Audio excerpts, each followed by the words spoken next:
Welcome back to my channel. I'm House TV. Gumagawa nga po ako ng iba't ibang vlogs tungkol sa house for sale, lots for sale, and condominium unit for sale. Bali po yung types ng lupa na binibenta ko ay 3 types. Number 1, farm lots. Number 2, residential lots. Number 3, commercial lots. Yung mga binibenta ko po na mga house in lot, ang mga model niya ay townhouse, single attached bungalow, at iba pa. Kahit saan pong lugar ng Pilipinas, may binibenta po ako na lots, may binibenta po ako ng condominium units, may binibenta po ako na house in lot. Meron po ako na cash only na lupa, meron po na hulugan ako na lupa na binibenta. Meron din po ako na condominium na hulugan, meron din po ako na condominium unit na cash only. Meron din po akong binibenta ng mga lupa na mga class, may kasama po na gold sa loob, may gold course na siya. Then meron pa siya na sa tabi siya ng resorts sa Batangas and sa Laguna. Then meron pa rin sa Davao na mga gold course, kasama na nga yung lots package na po siya na bibili ninyo. Pwede pong hulugan, pwede po na cash only. May reserve po yan, then 20% po yung down payment niya. Kung gusto niyo mga resorts, may mga gold course, message lang po kayo sa Batangas po. Marami po kami dyan na pinagbibinta na lots na package na may gold course na, saka condominium unit sa tabi ng dagat. Sa mga foreigner dyan na may mga asawa na mga Pilipina, message lang po kayo dito sa akin, titripping ko po kayo. Okay? Bali, ang tips tutorial ko po ngayon, yung binibinta ko na house and lot sa Barangay Cupang, Antipolo, Rizal. Alam niyo po ba ang model ng bahay na binibinta ko sa Antipolo, Rizal, Barangay Cupang ay townhouse. Ilan pong bedroom? 3 bedrooms po siya. Meron po siya na 2 CR sa baba, may CR sa taas, may lababo, may tub, bath and tub. Yan. Meron po siya na 1 car park. Yun nga po model niya ay townhouse. Ito po yung flyers po ng itsura ng binibenta ko sa Cupang, Antipolo, Rizal, sa Barangay Cupang. Yan. Ito po yung parking area niya, nakikita niyo yan. Oh. Yan. Yan yung pinto yan. Marikina Residence ang pangalan ng subdivision na yan. Then, complete amenities po yan kapag natapos niya. 24 hours, meron siyang security guard and CCTV camera, and meron siya na swimming pool, may basketball court, and meron siyang clubhouse and playground, may gazebo. Ilang hektarya po ba yung total hectares niyan? 4.5 hectares po yan. Dalawa po yung gate niyan, may gate sa kabila, may gate doon sa kabila. Kaya ganon, yung gate doon sa kabila papunta sa SM Chiri, Antipolo, papuntang Marcos Highway Roads and SM Masinag. Kaya dalawa po yung gate niya. Then kapag linggo, sarado doon sa kabila. Dito ka naman dadaan sa kabila. Alam po ba ninyo yung panorama Marikina? Malapit lang po yan doon sa binibinta ko na ito na Marikina Residence, and malapit din po siya sa mga clinics, malapit po siya sa mga car wash, and sa mga ATM machine, and Ayala Mall, Marikina. Then sa LRT Station Line 2, recto to Manila and Antipolo. Doon po mismo yan sa gilid ng SM Masinag, yung last station na nasabi ko, LRT toll na hanggang recto to Antipolo City. Yan. Ay, okay, malapit din po yan sa mga mall nga, Ayala Mall Pilis, Marikina. Then malapit siya sa school, All Nation College na school, meron doon sa labas ng papuntang Panorama, Concepcion 2. Then paglabas mo ng Concepcion 2, nandun ka na sa Sumulong Highway, andun na po yung Roosevelt College, Preschool and High School, Senior High School, College, etc. Ano pang mga course. Malapit din po siya sa Toyota nasasakyan, malapit din po sa SNR membership. Kung kayo ay member ng SNR, malapit din po siya sa mga clinic, Markingtons, Marikina, and Marikina Valley Medical Center and Marikina Export Center. Malapit din po siya doon sa lugar na yan. Then kung nagsasabong kayo, malapit din Cock and Fighting, nandun lang sa Sumulong Highway.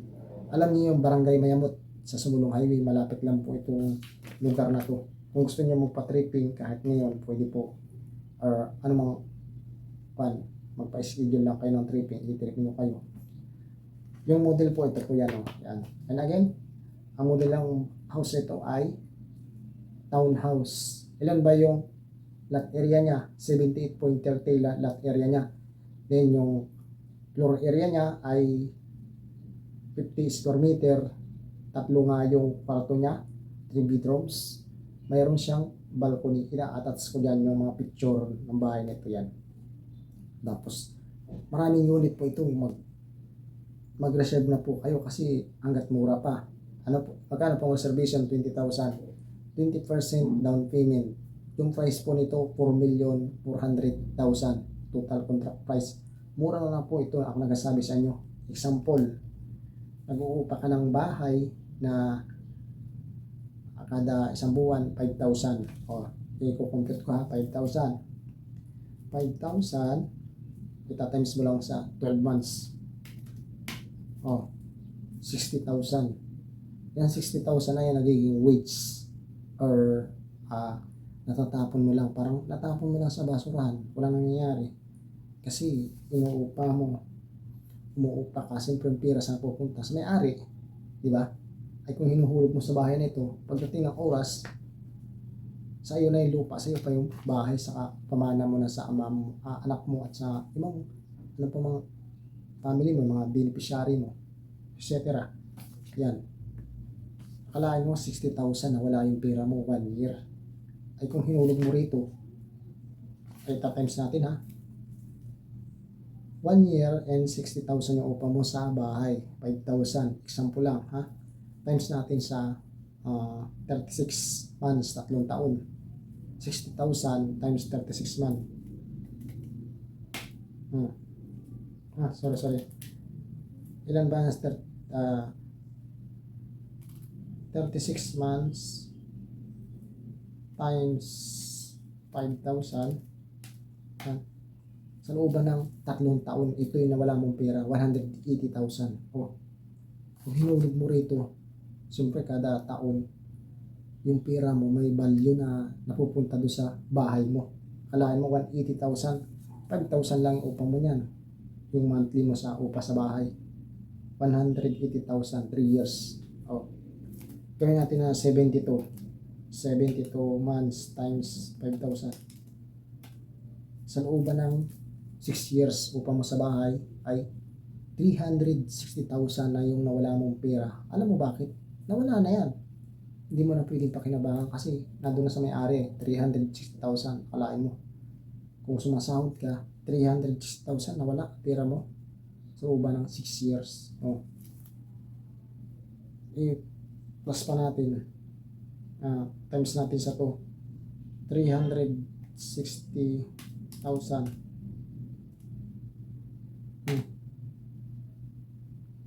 Diba? 1.2 million, mahigit 1.2 million sa looban ng 12 years. Saan na pupunta yan? Alam mo ka, napakadlaki. At kung hinuhulog mo dito, habang tumatagal, pwede mo pa yan ipagbili yung bahay na yan, mamahal pa yung lupa na yan. Kung gusto mo, halimbawa, malis ka na dyan, meron niya na mga kasunduan yung kasaluban ng subdivision, di ba? Napakahalaga po ng may bahay tayo. Alam bakit? Tatanda po tayo, din kung wala tayong anak, sino magbabayad ng mga renta natin sa bahay? Sino yung magbabayad ng mga gamot natin? Siyempre kahit may pension tayo, at hindi naman ganun kalaki talaga yung sahod natin, normal lang tayo mamayang Pilipino na sahod, tapos wala tayong bahay. Siyempre sakit ng ulo ito. Bahay yung matitirhan mo. Kahit nasa province ka, wala kang sariling bahay. Di ba? Napaka-importante na may bahay. unang-una, bumili ka muna ng lupa. Ako, nagbibinta ako ng lupa. Message ka lang po, ano bang gusto mong lupa, saan lugar sa Pilipinas. Meron po ako ibibigay sa iyo. Meron din po akong bahay na ibibigay sa iyo. Condominium unit, kung gusto ninyo, meron din po buong Pilipinas ako nagbibinta ng condominium unit, house in lot. Okay? I-tripping ko po, pre-tripping. Okay. And again, yung price po nito, 4,400,000. Reservation fee, 20,000. Down payment, 20%. Free tripping po. Kung gusto ninyong magpa-tripping. Complete amenities, swimming pool, clubhouse, basketball court, volleyball court, and swimming pool. 24/7, meron siyang security guard and CCTV cameras and gazebo. Okay, sinlasip po kayo dito kasi nga mayroong security guard 24/7 and CCTV cameras dito. Overlooking po ito, flood free. Kung pumunta po kayo, ititipin ko po. Ilang unit po yung itatayo ditong bahay na ganito? 514 unit. Okay, bili na po kayo. Sa isip ninyo napakadami yan, pero kapag nalaman ng tao niyan, malapit talaga ito sa Metro Manila. Kahit bikin lang ninyo, pag mula dun sa, alam niyo sa palengke kung mabilis ang bike ninyo, kalahating oras or wala pa, nandun ka na sa site na to. Diba? Ganun siya kalapit. Hindi sa sobrang layo sa Metro Manila. Kasi alam mo ba, ang boundary nito, Antipolo. Antipolo ito, nasa boundary siya ng Marikina. Kapag tumaas ka, Marikina na yung panorama. Diba? Marami nito sigurado ito pag dumating ang araw, maubos ito. Kaya sinasabi ko sa inyo, magpa-reserve na kayo. Maghulog na po kayo. Ilalagay ko po yung kulog dyan. Meron po siyang 5 years terms, 10 years terms, 15 years terms. Depende po sa sahod ninyo kung anong require nito na company namin yan. Okay? Thank you for watching. I'm House TV. Subscribe and likes kung hindi pa kayo nakaka-subscribe. Maraming salamat po sa mga subscriber ko, old subscriber, old viewer, new subscriber, new viewer. Maraming salamat po sa inyong suporta. Sana patuloy niyo suportahan yung channel ko para lalo po pong mag-grow. Sa mga nasa abroad po, ay email po ako dyan. Email po kayo. Lalagay ko dun sa taas ng video na ito yung complete details. Okay? And again, thank you for watching. I'm House TV. Bye-bye.